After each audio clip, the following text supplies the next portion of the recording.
बिस्मिल्लाहिर्रहमानिर्रहीम। अस्सलाम वालेकुम दोस्तों, आज की इस वीडियो में हम स्पेसिफिकली बात करेंगे चाइना और अमेरिका के ताल्लुकात के हवाले से, और ये भी बताने की कोशिश करूंगा कि चाइना और अमेरिका की पॉलिसीज कैसे अलाइन करती हैं और अमेरिका कितना ताकतवर है, चाइना कितना ताकतवर है, और इन दोनों के बीच में रिलेटिव पावर डिफरेंस क्या है, और उसकी वजह से चाइना किस तरह के फैसले ले सकता है, चाइना किस तरह के फैसले नहीं ले सकता, और अल्टीमेटली चाइना कब तक अमेरिका को चैलेंज कर सकता है और कब तक चाइना दब कर रह सकता है और कब चाइना ओपनली एक्ट करेगा अमेरिका के खिलाफ। ये वो चीजें हैं जो हम इस ऑडियो लॉग में डिस्कस करने वाले हैं। इन तमाम तर चीजों के ऊपर आने से पहले मैं ये बता दूं, जो मैंने यूक्रेन के ऊपर वीडियो की थी और जिसमें मैंने बताया था कि नेटो कभी भी ओपन जंग की तरफ नहीं जाएगा और नेटो इसको अंडरमाइन करने की कोशिश करेगा, नेटो इसको सबसाइड करने की कोशिश करेगा, और नेटो ने एग्जैक्टली वही किया कि जो पोलैंड के अंदर मिसाइल वगैरह गिरे थे वो रशियन मिसाइल तो थे, लेकिन वो रशियन मिसाइल नहीं थे, वो यूक्रेन से फायर हुए थे, और नेटो ने इस मामले को दबाने की कोशिश की और कहा कि ये एक मिसकैलकुलेशन है, बल्कि इंटेंशनल वगैरह नहीं है। उसके पीछे वजह भी मैंने उस वीडियो में बता दी थी कि यहाँ पर नेटो को भी बड़ा केयरफुली मूव करना पड़ेगा, क्योंकि अगर नेटो ये जंग जीत भी रहा है और नेटो चाहता है कि रशिया के अंदर हम तबाही फैला दे, तो नेटो के अंदर भी ऐसे बड़े थिंकर्स या फिलोसोफर्स हैं जो ये समझते हैं कि अगर हमने रशिया को मुकम्मल तौर के ऊपर उस जगह पर लाकर खड़ा कर दिया जिसे हम कहते हैं कॉर्नर टाइगर पोजीशन, तो रशिया बिल्कुल वॉलेटाइल होकर एक्ट करेगा, वॉलेंटली एक्ट करेगा, जिसके बाद हमें नहीं पता कि वो किस हद तक जा सकता है। उसकी वजह से एक खतरनाक किस्म की जंग भी छिड़ सकती है। इसीलिए ये समझाया गया है नेटो के मुमालिक को, और उसके इंटेलेक्चुअल कम्युनिटी ने अपने मुमालिक को समझाने की कोशिश की है कि जितनी जंग हो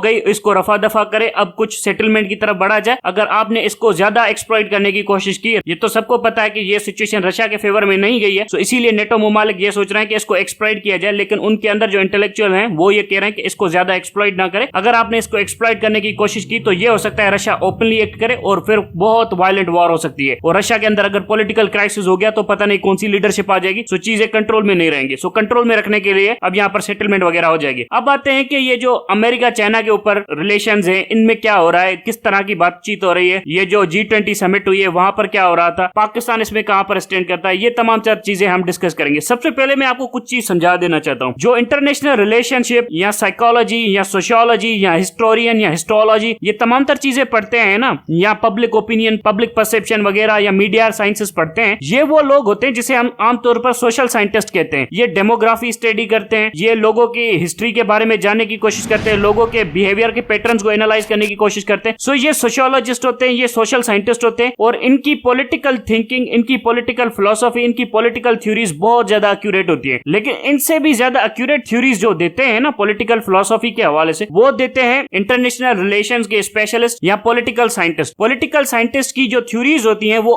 मोस्टली एक्सप्लेन करने की कोशिश करती हैं किसी भी पॉलिटिकल सर्कमस्टेंसेस को, किसी भी पॉलिटिकल एनवायरनमेंट को। वो मौजूदा हाल में भी हो सकता है, वो फ्यूचर का भी पॉलिटिकल सिनेरियो भी हो सकता है, वो माजी का पॉलिटिकल सिनेरियो भी हो सकता है। इन तमाम तर सिनेरियो के ऊपर पॉलिटिकल साइंटिस्ट अपनी थ्योरीज पेश करते हैं, और वो थ्योरीज बेसिकली एक्सप्लेन करने की कोशिश करती हैं वो पॉलिटिकल सिनेरियो को। अब उन पॉलिटिकल साइंटिस्ट की थ्योरीज के अंदर जो सबसे इंपॉर्टेंट पॉइंट होती है, जिसके ऊपर वो तमाम तर थ्योरीज बेस करती हैं, एक पॉइंट होती है, वो होती है पावर। दूसरे भी पॉइंट्स होते हैं, लेकिन सबसे ज्यादा इंपॉर्टेंट पॉइंट होती है पावर। मैंने जब भी इंटरनेशनल रिलेशन पढ़ा था तो मैंने हमेशा पावर डायनामिक्स के ऊपर फोकस किया था। पावर डायनामिक्स और पावर का बैलेंस या पावर की राइज या पावर के इंग्रेडिएंट्स इतने अच्छे होते हैं, आप किसी भी सिचुएशन को एक्सप्लेन कर सकते हैं। जैसे मैंने लास्ट टाइम एक मिसाल दी थी, अगर कोई गन पॉइंट के ऊपर आपको लेकर बैठा हुआ है तो उस सिचुएशन में उसके पास पावर है, इसीलिए वो आपसे वो सब कुछ करवा सकता है। इसी तरह से रिलेशन के अंदर भी पावर होते हैं। हस्बैंड वाइफ के रिलेशन के दरमियान भी एक पावर होता है, कोई अपर पोजीशन पे होता है, कोई लोअर पोजीशन के ऊपर होता है, और ये एक तरह की अंडरस्टैंडिंग भी होती है कि ये ऊपर है, ये मैं नीचे हूं। इस तरह के पावर रिलेशंस एंजॉय किए जाते हैं। इसी तरह से आपके पॉलिटिकल स्फीयर में भी पावर रिलेशंस होते हैं, इसी तरह से आपके इंटरनेशनल रिलेशन में भी पावर्स होती हैं, पावर स्ट्रगल्स होती हैं, बिजनेस के अंदर भी पावर स्ट्रगल्स होती हैं। सो मोस्टली तकरीबन तमाम तर चीजें पावर्स के थ्रू एक्सप्लेन की जा सकती हैं। आपके हिस्टोरिकल डिसीजंस, जो तारीख में लोगों ने डिसीजन लिए, वो भी आप पावर के थ्रू ही एक्सप्लेन कर सकते हैं। कब जंग करनी है, कब नहीं करनी, ये भी पावर डिसाइड करता है। यहां तक कि अब तो नई थ्योरीज यहां तक आ गई हैं कि जो रेप केस है या रेप के विक्टिम्स है, कब किस हालत में किसका रेप हो सकता है, ये भी पावर एक्सप्लेन कर देता है कि पावर सिचुएशन क्या थी, इसी वजह से रेप हुआ। मोस्ट वनरेबल रेप केसेस तभी हुए हैं जब सामने वाले जिसको रेप हुआ है वो बहुत कम था पावर लेवल के ऊपर, और जो सामने वाला था, जो करने वाला था, वो बहुत ज्यादा था पावर लेवल के ऊपर, और इसी वजह से रेप हुआ। सो ये तमाम तर चीजें पावर के थ्रू ही एक्सप्लेन की जाती हैं, including personal relationships. Husband wife का रिलेशन भी अब पावर के थ्रू एक्सप्लेन किया जाता है, और मोस्टली तमाम तर रिलेशन अब इमोशनल नहीं रहे, बड़े ही एक बिजनेस टाइप के रिलेशन बन चुके हैं, बल्कि जो इमोशनल रिलेशन थे वो भी बिजनेस टाइप के रिलेशन बन चुके हैं। बात बहरहाल ये थी एक चीज आपको समझाना कि पावर के थ्रू हम बहुत सारी चीजें एक्सप्लेन कर सकते हैं दुनिया के अंदर, अगर हम उनके पावर डायनामिक्स को समझ लें। और इसी तरह से पावर को समझने के लिए पावर के बहुत ज्यादा इंग्रेडिएंट्स होते हैं, की कंपोनेंट्स होते हैं पावर के इंग्रेडिएंट्स क्या होते हैं, जो चीजें मिलकर पावर बनाती है वो क्या होती है। किसी टाइम के ऊपर सोना जिसके पास ज्यादा होता था,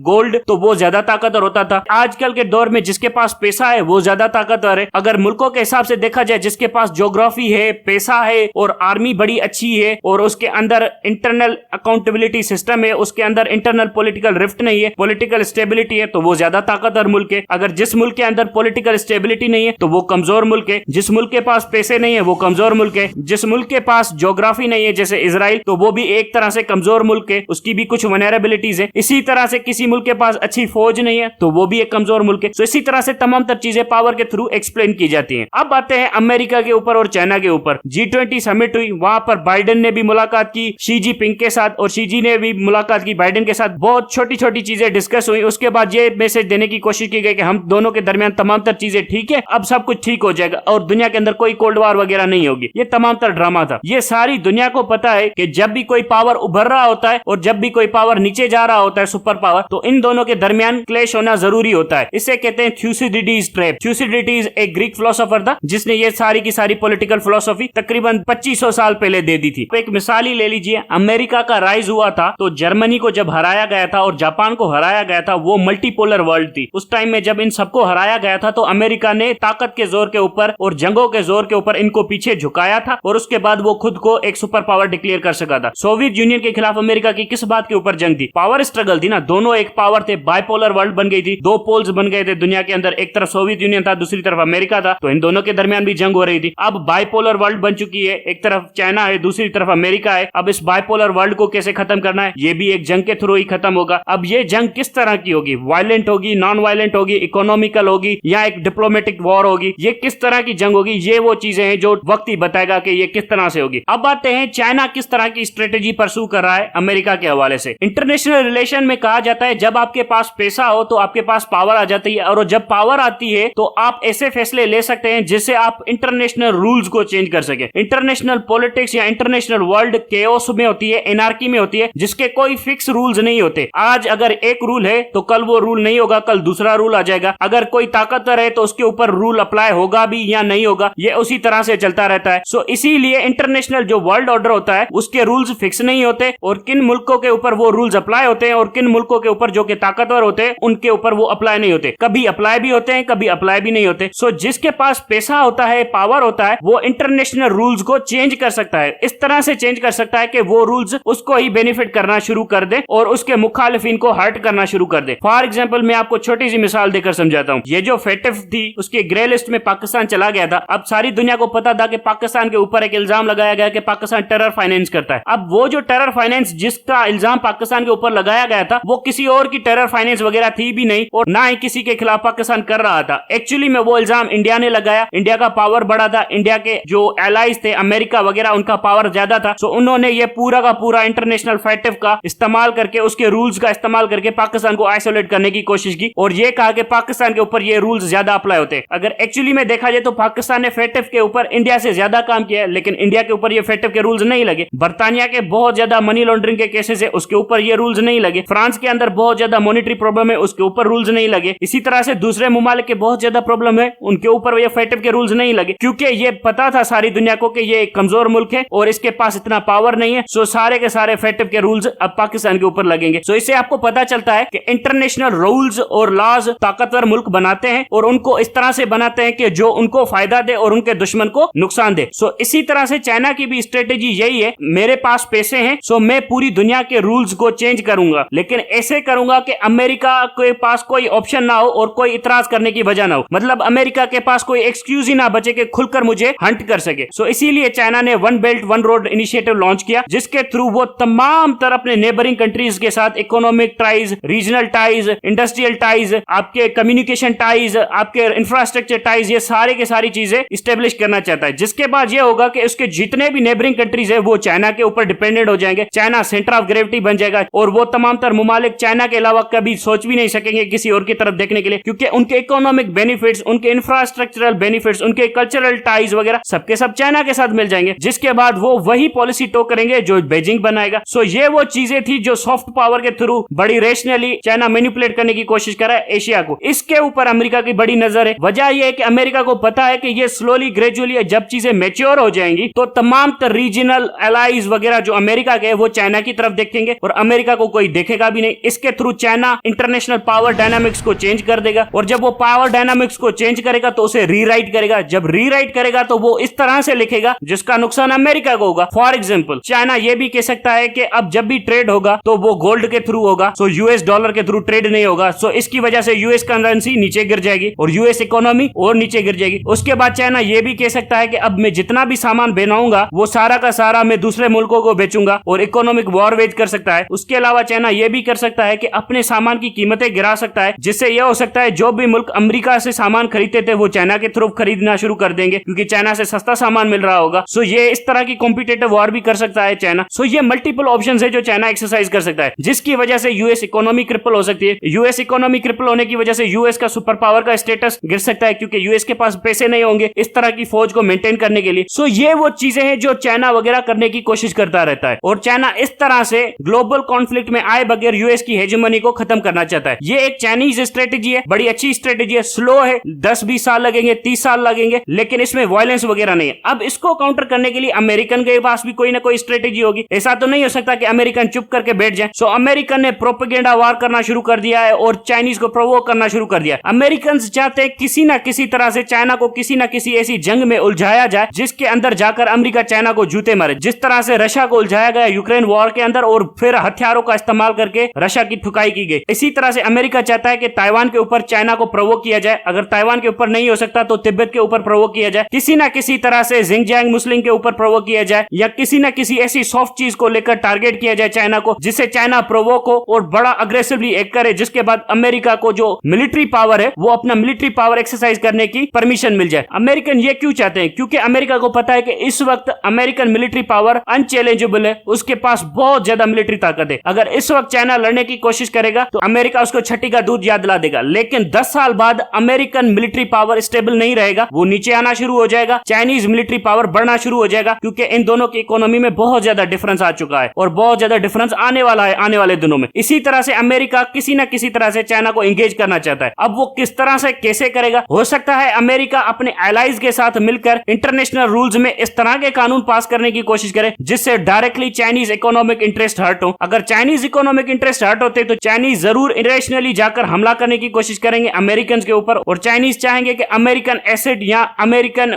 एलाइज के एसेट को भी डैमेज किया जाए। सो इस तरह से अमेरिका चाइना को प्रोवोक करने की कोशिश करेगा। अल्टीमेटली इसका नतीजा क्या होगा? अल्टीमेटली ये होगा कि यहां पर जंग तो होगी, अब सॉफ्ट होगी, हार्ड होगी, वायलेंट होगी, नॉन वायलेंट होगी, ये तारीख तय करेगी। Thank you very much.